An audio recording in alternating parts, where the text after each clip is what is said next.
बिस्मिल्लाहिर्रहमानिर्रहीम बिस्मिल्लाहिर्रहमानिर्रहीम। नाज़रीन अस्सलाम वालेकुम, मैं हूँ इमरान वसीम। नाज़रीन, प्रोग्राम में सबसे पहले जो ख़बर आपके साथ हम शेयर करने जा रहे हैं वो ख़बर है जजेस की सीनियरिटी के नए तनाज़े की। अदालतों को ताले लग गए। इस ख़बर से अपने प्रोग्राम का आगाज़ करेंगे और इसके बाद हमारे ब्लॉग की जो दीगर अहम ख़बरें हैं, ख़ास तौर पे जो पुरअसरार मुलाकातें हैं बानी तहरीक इंसाफ़ इमरान ख़ान से या बानी तहरीक इंसाफ़ इमरान ख़ान की रिहाई के लिए रात की तारीकी में किसकी मुलाकात हुई है, क्यों मुलाकात हुई है। तो ये पुरअसरार मुलाकातों का जो मामला है, दिन को तो इनकलाब है, सब इनकलाबी बने हुए हैं, लेकिन रात को मफ़ाहमतें चल रही हैं, मफ़ाहमत की बात हो रही है। तो इस खबर की डिटेल आगे चल के आपके साथ हम शेयर करेंगे। कुछ और भी अहम हैपनिंग्स हैं, उनकी तफसीलात भी आप नाज़रीन के साथ डिस्कस करेंगे। लेकिन व्लॉग का आगाज़ करने से पहले आपसे दरख्वास्त करेंगे कि चैनल को सब्सक्राइब कर लें, बेल आइकॉन का बटन प्रेस करें। वीडियो अगर पसंद आए तो इसे लाइक और शेयर ज़रूर कीजिएगा। नाज़रीन, इस्लामाबाद हाई कोर्ट के जजेस की जो सीनियरिटी का इशू है, जिस पर सुप्रीम कोर्ट ऑफ पाकिस्तान में जस्टिस मोहम्मद अली मज़हर की सरबराही में 5 रुकनी बेंच समाअत कर रहा है। 5 रुकनी बेंच समाअत कर रहा है और 5 जजेस की ही अदालत के सामने दरख्वास्त है इस्लामाबाद हाई कोर्ट के, जिसमें justice Mohsin Akhtar Kiyani, justice Babar Sattar, justice Tariq Mahmood Jahangiri, justice Saman Rifat Imtiaz और जस्टिस सरदार इजाज़ इसाक़ खान शामिल हैं। अब नाज़रीन, ये जो दरख्वास्त इनकी जजेस की है, कल की समाअत से जो एक नुक्ता प्रोसीडिंग के आखिरी लम्हात का मुझसे रह गया, वो नाज़रीन बड़ा अहम है। उसमें जस्टिस मोहम्मद अली मज़हर साहब ने कहा कि ये जो जजेस के ट्रांसफ़र का मामला है, इस पर अगर इंडिया में जज ट्रांसफ़र से इनकार करे तो उसको घर जाना पड़ता है। बुनियादी सवाल अदालत के सामने ये है कि जज ट्रांसफ़र पे आएगा तो क्या हलफ लेगा या हलफ नहीं लेगा। और फिर जस्टिस मोहम्मद अली मज़हर साहब ने जो अहम बात की कि पाँचों जजेस के जो वकील हैं, हामिद ख़ान हैं या फैसल सदीकी साहब हैं या बानी तहरीक इंसाफ़ इमरान ख़ान के वकील हैं, आप तमाम के दलाइल में इख्तलाफ है, बुनियादी तज़ाद मौजूद है। आपका अपने दलाइल में कहना है कि ट्रांसफ़र पर आने वाले जज ने हल्फ उठाना है। मोहम्मद अली मज़हर साहब ने कहा कि अगर ट्रांसफ़र पर आने वाले जज ने हल्फ उठाना है और फिर आप कहते हैं कि ये ट्रांसफ़र मुस्तकिल भी नहीं है, तो फिर ये तो एक जज को न जाने कितने हल्फ उठाना पड़ेंगे। एक जज को हल्फ उठाने के ऊपर हल्फ उठाना पड़ेगा, हल्फ उठाने पे जब वो ट्रांसफ़र होता है तब उसको हल्फ उठाना पड़ेगा। और फिर आप वकला के मुताबिक ही कि ये ट्रांसफ़र मुस्तकिल नहीं है, तो फिर जब वो वापस जाएगा अपनी पहली वाली हाई कोर्ट में जिसकी उसकी तैनाती हुई है, वहाँ पे जाके उसको दोबारा से फिर हल्फ उठाना पड़ेगा। तो ये तो ढेर सारे जो हल्फ उसको उठाने पड़ेंगे। तो इस तरीके से जो जज है उसकी तो सारी सर्विस ख़त्म हो जाएगी। ना सिर्फ सारी सर्विस ख़त्म हो गई, बल्कि जस्टिस मोहम्मद अली मज़हर साहब ने कहा कि जजेस की सीनियरिटी का एक नया इशू जो है वो खड़ा हो जाएगा। अब इस पर जो वकील सामने फैसल सदीकी साहब थे, अब उन्होंने आए बाएँ शाएँ तो की, लेकिन जवाब बन नहीं पाया। बुनियादी सवाल बिल्कुल जस्टिस मोहम्मद अली मज़हर साहब का ठीक है कि जज आए, हल्फ उठाए, हल्फ उठाने के बाद जो है वो किसी और जज में ट्रांसफ़र, हाई कोर्ट में ट्रांसफ़र हो, फिर उसका हल्फ हो, फिर वहाँ से जब उसका इंटरम वहाँ पे पीरियड हो, टाइम बाउंड पीरियड हो, फिर उसको वापस आना पड़े, वापस आके फिर हल्फ उठाना पड़े, तो ये तो फिर जज जो है वो ट्रांसफ़र में ही लगा रहेगा। और उसकी सीनियरिटी पहले पिछली हाई कोर्ट से ख़त्म हो गई, फिर जब किसी और हाई कोर्ट में आएगा वहाँ पे भी उसकी सीनियरिटी ज़ीरो से शुरू होगी, वहाँ से जब वापस अपनी पहले वाली हाई कोर्ट में जाएगा वहाँ पर भी वो जूनियर जज होगा। तो ये तो एक तरीके से जो आर्टिकल 200 है उसको रिडंडेंट करने वाली बात है। यही बात मैंने आपको 2 से 3 दिन पहले भी बताई थी।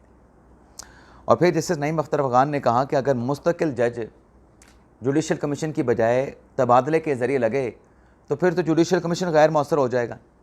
ये तो ऐसी अनहोनी हुई है जिसके बाद बहुत सारे सवालात उठ रहे हैं।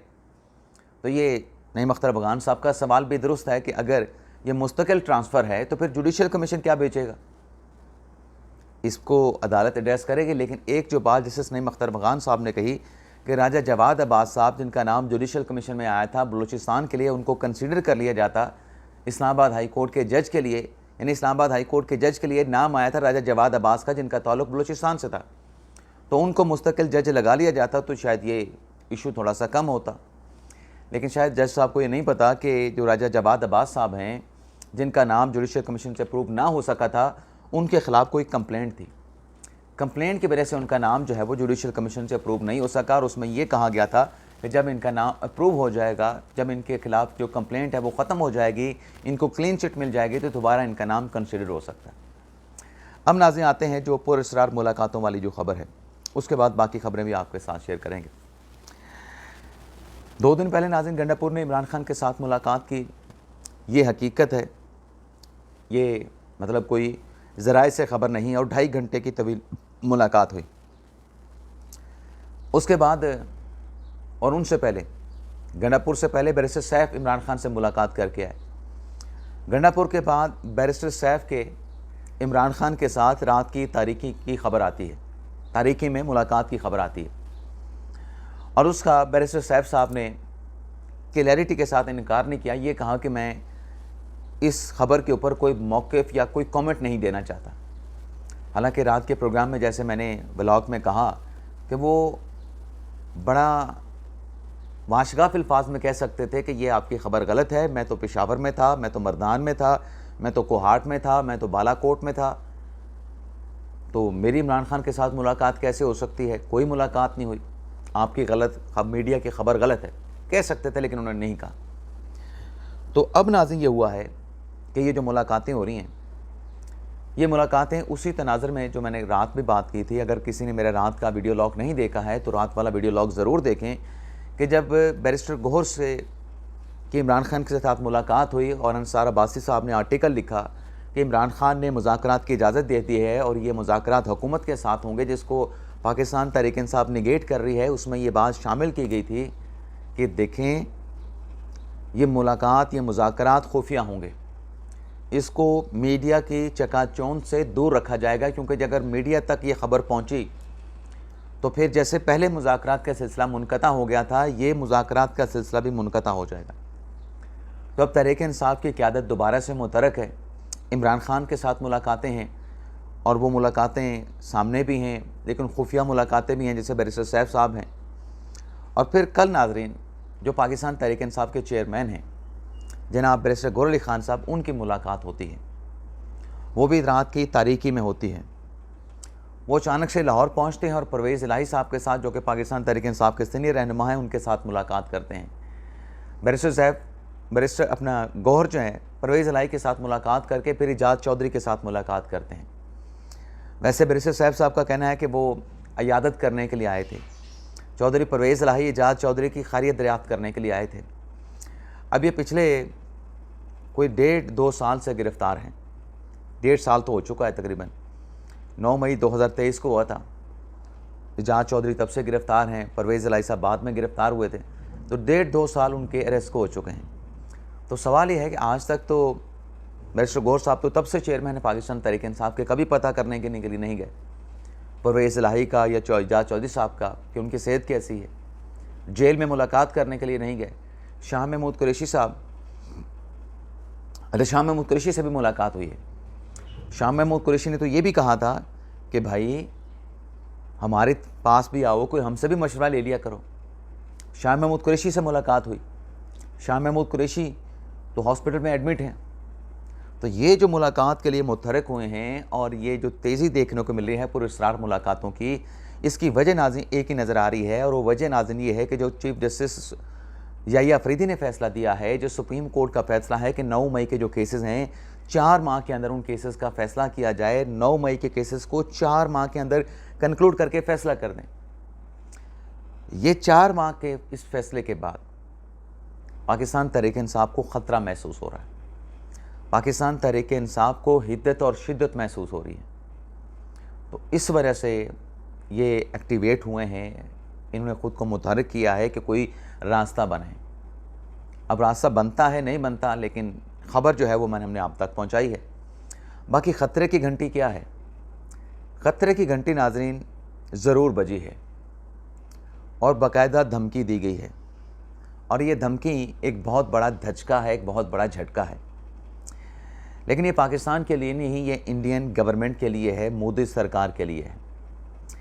ख़बर नाज़रीन ये है कि कतर के दौरे पे जनाब डोनाल्ड ट्रंप साहब ने इस बात का ऐलान किया था। उनकी मुलाकात हुई थी एप्पल के जो प्रेसिडेंट हैं टिम कुक, जो उनके सरबराह हैं, जो मालिक हैं, और एप्पल के सरबराह से, मालिक से डोनाल्ड ट्रंप ने कहा था कि जो आप इंडिया में प्लांट लगा रहे हैं एप्पल का, उसको आप अमेरिका मुंतकिल करें।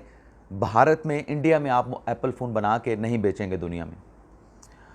अब उस पर पता नहीं, शायद उनको लगा डोनाल्ड ट्रंप साहब को कि मेरी बात जो है वो नहीं मानी जा रही। उन्होंने दोबारा ट्वीट दाग दिया है जिसमें उन्होंने एप्पल के मालिक टिम कुक को मुखातिब करके कहा कि तुम्हारे खिलाफ सख्त कार्रवाई होगी अगर तुमने एप्पल कंपनी को इंडिया से अमेरिका मुंतकिल ना किया। अगर तुमने एप्पल कंपनी के जो मोबाइल हैं वो अमेरिका में बनाने के बजाय, उसकी पैदावार अमेरिका में करने के बजाय तुमने अगर भारत में की, तो तुम्हें 25% टैरिफ अदा करना पड़ेगा।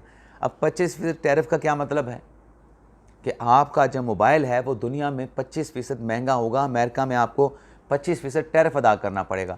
और जब अमेरिका से आप उसको पूरी दुनिया में भेजेंगे तो अगर वो क्या 25% से मतलब 75,000 का है वो लाख का हो जाएगा। अगर वो 5 लाख का है तो उस पर जो 25% का टैरिफ पड़ेगा वो 6,25,000 का हो जाएगा। तो वो तो टिम कुक तो इंडिया में आए हैं कि सस्ते लेबर के साथ सस्ते एप्पल के मोबाइल बनाए जाएं, तो वहाँ पे तो उनको महंगा पड़ेगा।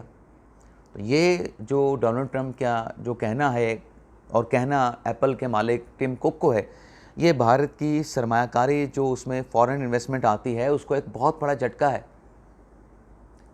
इससे इंडिया में जो इंटरनेशनल जो इन्वेस्टमेंट है, उन सरमायाकारों का जो एतमाद है वो शेक होगा कि अमेरिका पीछे जा रहा है तो फिर हमें क्या यहाँ पे इन्वेस्टमेंट करनी चाहिए, नहीं करनी चाहिए। ये इस वजह से हो रहा है कि इंडिया जो है वो सीज़ फायर में जो मिन्नत समाजत करता रहा अमेरिका की, अब उस बात से पीछे हट रहा है, उस बात से मुकर रहा है जो डोनाल्ड ट्रंप ने, उनकी इंतज़ामिया, उनकी काबीना ने किरदार अदा किया। अब इंडिया कहते हैं कि इसमें अमेरिका का रोल नहीं था, तो फिर रोज़ कोई ना कोई ऐसा स्टेटमेंट दाग दिया जाता है डोनाल्ड ट्रंप की तरफ से जो मोदी सरकार के लिए एक बड़ी खबर लेके आता है। अगली खबर नाज़रीन ये है कि अदालतों को ताले लग गए। 28 मई को जो यौम तकबीर मनाया जाएगा, यौम तकदीर के मौका पे मुल्क भर की तमाम जो अदालतें हैं, हाई कोर्ट्स हैं, निचली कोर्ट्स हैं, स्पेशल कोर्ट्स हैं, सुप्रीम कोर्ट्स हैं, वो तमाम अदालतें बंद होंगी। इस हवाले से जो नोटिफिकेशन है वो जारी कर दिया गया है। लेकिन आज ये जो बयानी वाली बात है ना, बयानी वाली जो बात है जो पाकिस्तान तहरीक इंसाफ बनाते रही जंग के दौरान, हमने यौम मारका हक भी मनाया। तो पाक भारत जंग के दौरान वो लोग जिन्होंने पाकिस्तान के ख़िलाफ़ जो है वो बयानिया बनाया ख़ान साहब की मोहब्बत में या फ़ौज के बुग़्ज़ में, उनके ख़िलाफ़ जो मुनीफ़ फ़ारूक साहब की ख़बर है कि क्रैकडाउन किया जाएगा, सख्त कार्रवाई की जाएगी, उनके असासे पासपोर्ट और शनाख्ती कार्ड ज़ब्त किए जाएंगे। तो इसमें आप नाज़रीन ये देखें, मैं सिर्फ इतना कहना चाहूँगा कि जो शाहिद खटक ने कौमी असम्बली में स्टेटमेंट दिया और जो अलीमा ख़ान ने इस्लामाबाद हाई कोर्ट और अडयाला जेल के बाहर स्टेटमेंट दिया, इतना अंदाज़ा कर लें, आप देखें कि इन दोनों के बयानात को इंडियन मीडिया ने किस तरीके से चलाया। यानी आप ठीक है, आप मुखालिफ हैं, लेकिन ऐसे मौके के ऊपर मुखालफत नहीं हो सकती, ना फ़ौज की, ना हुकूमत की, ना रियासत पाकिस्तान की। तो ये जो फ़ैसला है क्रैकडाउन का, ये होना चाहिए। आरिफ अलवी के हवाले से तो एक्शन लिया जा चुका है, उसकी कोई प्रॉपर्टीज़ के हवाले से ये खबर सामने आई कि फ्रीज़ कर दी गई हैं। बाकियों के ख़िलाफ़ भी कार्रवाई होनी चाहिए, लेकिन अक्रॉस द बोर्ड हो, और इस तरीके से ये कार्रवाई होनी चाहिए जिसमें ये ना लगे, ये शायबा ना आए कि कोई इंतकामी कार्रवाई हो रही है। मुकम्मल शवाहिद के साथ, तहकीकात के साथ, कानून के मुताबिक ये कार्रवाई ज़रूर होनी चाहिए। इजाज़त चाहते नाज़रीन, अल्लाह हाफ़िज़।